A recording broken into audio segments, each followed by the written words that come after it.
भक्ति के अंग के प्रति कहे हैं। कबीर गुरु की भक्ति करो, तज बिसया रस चोज, बार बार नहीं पाए हैं मानुष जन्म की मौज। बंदी छोड़ सदु कबीर साहब कहते हैं कि बार बार यह शरीर मनुष्य शरीर मिलने वाला नहीं है। बहुत ही सौभाग्य का विषय है कि मनुष्य तन मिला है हम सबों को। और कहते हैं तज बिस्या रस चौज। बिस्या रस चौज का अर्थ ये हुआ संसार की मन इच्छा, मन की जितनी कल्पनाएं हैं वह सभी विषय में आते हैं।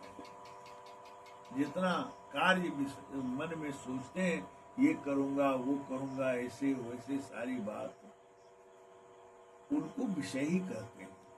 चाहे मन से जो भी कार्य करें उसे विषय कहा जाता है।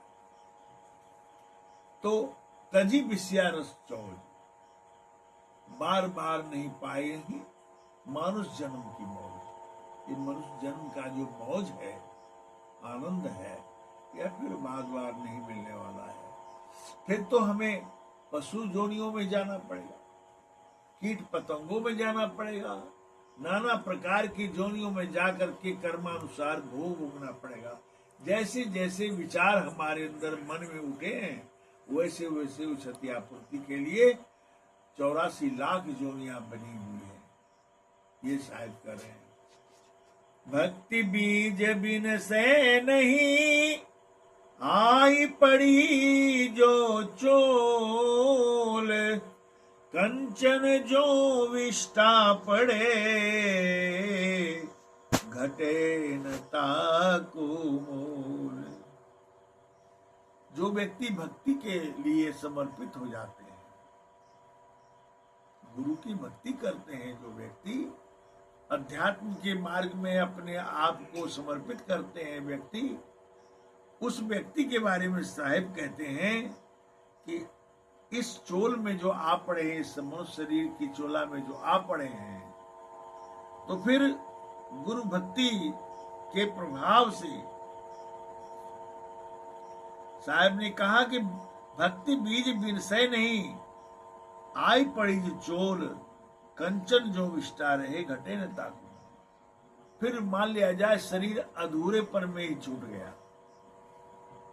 आप भक्ति कर रहे हैं, हृदय से संस्कार बना रहे हैं भक्ति के लिए, गुरु की सेवा सत्संग और भजन में लगे हुए हैं, तो कह रहे हैं कि वह व्यक्ति का संस्कार जो है मरता नहीं है। उस तरह नहीं मरता है जैसे सोना। सोना को आप कहीं पैखाने में पड़ गया, कीचड़ में पड़ गया, गंदे जगहों में, नाली में पड़ गया, तो वह सोना दूसरी धातु नहीं बन सकता है। वो सोना का सोना ही रहेगा। फिर समय आने पर समय परिवर्तन होता रहता है, समय एक जैसा रहता नहीं है, वह बदलते रहता है। प्रकृति का काम ही, रूप ये बदलना, एक जैसा नहीं रहता है। तो यह बदलते बदलते वह विष्टा सूख जाएगा। एक दिन ऐसा होगा कि वह सोना दिखने लगेगा और कोई पारखी आएगा, उसे उठा लेगा, ले जाएगा, अब मोल तोड़ कर लेगा। सोने का भाव सोने में चला गया, सोना खराब नहीं हुआ। उसी तरह से भक्ति किए हुए व्यक्ति को जो है वह शरीर भले ही छूट जाए, कर्मानुसार जहां भी जन्म हो जाए, नाना जोनियों में चला जाए, लेकिन उसका संस्कार नहीं मरता है। जितना ही कमाई किया है उसने, उसकी कमाई उसके लिए रखा हुआ है। वह जन्मांतरों में वह संत ही होगा और फिर मनुष्य शरीर मिलेगा और मनुष्य शरीर को पा करके और वो फिर भजन करेगा। जो बाकी समय है भक्ति का वो पूरा करेगा। कंचन जो विस्तार पड़े, घटे न ताका मोल, उसका मोल घटने वाला नहीं है। गुरु भक्ति अति कठिन है, ज्यों खाड़े की धार, बिना साच पहुँचे नहीं, महा कठिन व्यवहार। गुरु की भक्ति करना कोई खेल तमाशा नहीं है, मनोरंजन नहीं है। गुरु की भक्ति महा कठिन है। कहते हैं साहब, गुरु भक्ति अति कठिन है। जो जस खाड़े की धार, जैसे तलवार की धार पर कोई व्यक्ति को कहा जाए कि आप चलो, तो वह नहीं चल सकता। जरा हिलने डुलने पर ही उसका पांव कट जाएगा। वह तो गुरु की भक्ति कठिन है। जो खाड़े की धार, खड़ग, खाड़े माने खड़ग माने तलवार, तलवार की धार के समान है। बिना सांच पहुंचे नहीं, महा कठिन व्यवहार। बिना उसमें सत्य भाव से ना किया गया गुरु भक्ति, हृदय से नहीं किया गया, तो साहब कहते हैं महा कठिन व्यवहार। देखो भाई, गुरु भक्ति कठिन है, क्योंकि इसमें मन में बहुत सारी बातें आती हैं, कर्म अनुसार, संसार के भावों के अनुसार, कि क्या है, गुरु है हमारी तरह खाता है, हमारी तरह पीता है, हमारी तरह जीता है, हमें उसमें क्या फर्क है। जो गुरु क्या है, गुरु पर विश्वास नहीं जमता, तो ये कहते हैं ये कठिन है। गुरु को ईश्वर के समान समझ लेना, यह मनुष्य के मन की बात नहीं है, यह आत्म संस्कार की बात है। जिसके आत्म संस्कार पूर्ण जगे होते हैं, वह गुरु में ईश्वर को देखते हैं, परमात्मा को देखते हैं, गुरु आज्ञा को ब्रह्म के लकीर के समान समझते हैं। इसलिए कठिन है वह।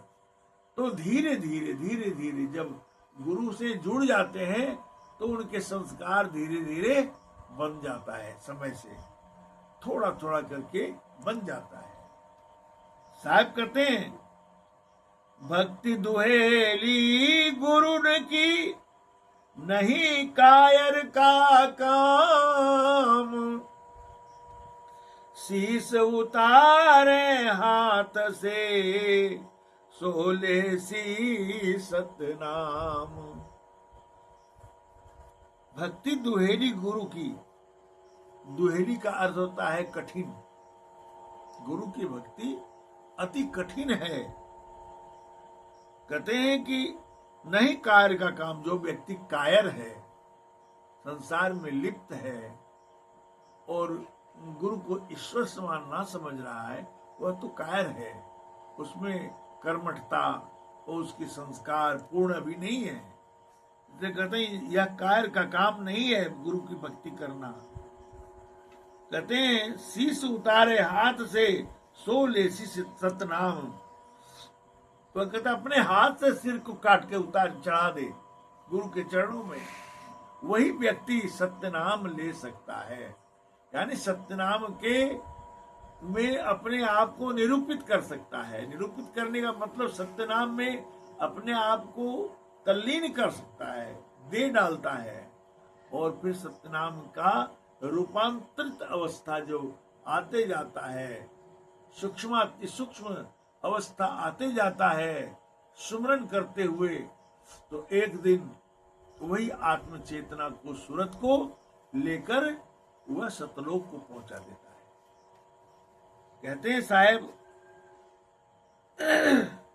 भक्ति दुहेली नाम की, जस खाड़े की धार, जो डोले तो कटी पड़े, निश्चल उतरे पार।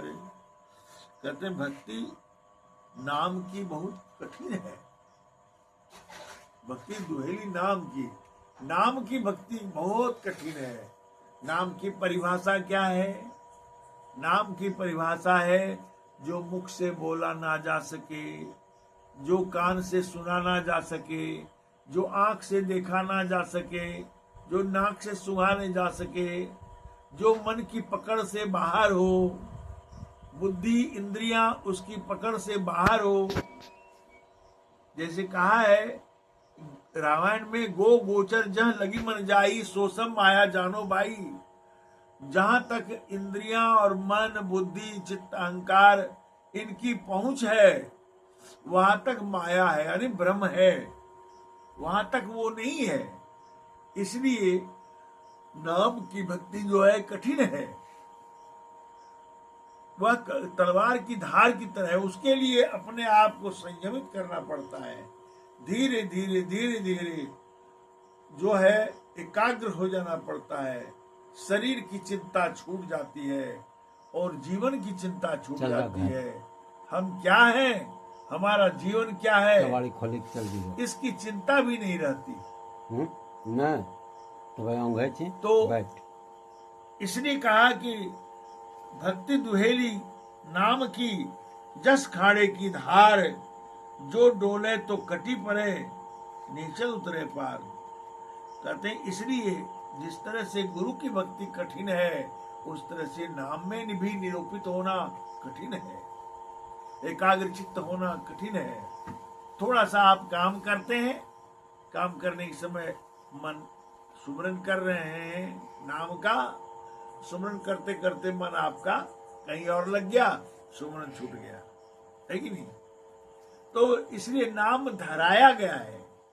जैसे बालक को कागज कलम या स्लेट में लिखा जाता है और अक्षर, उस पर कहा जाता है कि इसके हाथ घुमाओ, हाथ घुमाते हुए बोलते रहना पड़ता है। धीरे धीरे जब अभ्यास बन जाता है पूरा, तो एक दिन वह किताब भी लिखने का क्षमता रखता है। उसी तरह से भक्ति है। यह नाम धराया गया है कि भाई अमुक नाम को स्मरण करो, स्मरण करो। धीरे धीरे अभ्यास का बल ही बहुत पूरा हो जाता है एक दिन, क्योंकि प्रारंभिक स्टेज है यह। तो इसलिए कहा साहब ने कि भक्ति दुहेली नाम की जस खाड़े की धार, जो डोले तो कटी पड़े नीचे उतरे पार। नाम की भक्ति भी बहुत कठिन है, इसलिए हमें नाम में समर्पित होना चाहिए, गुरु की सेवा में समर्पित होना चाहिए। गुरु को मनुष्य नहीं समझना चाहिए। गुरु का शरीर भले ही मनुष्य की तरह है, लेकिन आपकी सूरत, संसार की जीवों का सूरत जो है वह प्रखर नहीं है, वह उस तरह से निरूपित नहीं है।